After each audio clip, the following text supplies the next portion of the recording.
Maxime Switek. L'innovation sur Europe 1 avec Anissé Bida. Bonjour Anissé. Bonjour Maxime, bonjour à tous. On va innover en matière de sécurité ce matin avec vous, avec des carrosseries qui ramollissent à la demande pour absorber le choc avec, par exemple, un vélo ou un piéton. Oui, vous allez voir, c'est un concept fabuleux.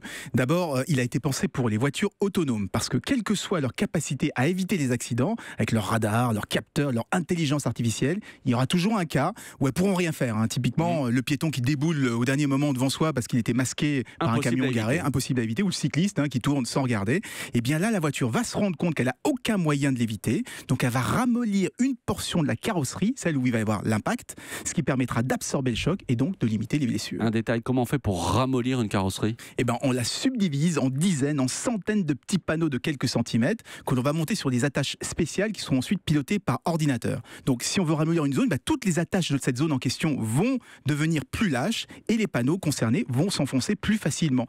Donc ça veut dire aussi qu'on est capable d'ajuster la taille de la zone qui est ramollie en fonction de la taille de l'objet avec lequel il doit y avoir contact, ce qui permettra justement d'amortir encore plus le choc. C'est Google qui a breveté ce concept pour ces voitures autonomes, parce qu'évidemment, pour que ça fonctionne, il faut qu'il y ait toute une bardée de capteurs qui sont capables d'anticiper l'accident. Mais est-ce que ça pourrait fonctionner sur des voitures traditionnelles, normales, pas autonomes ? Oui, d'ailleurs, plusieurs constructeurs réfléchissent à ce type de carrosserie dont on peut contrôler la rigidité. Et vous savez pourquoi ?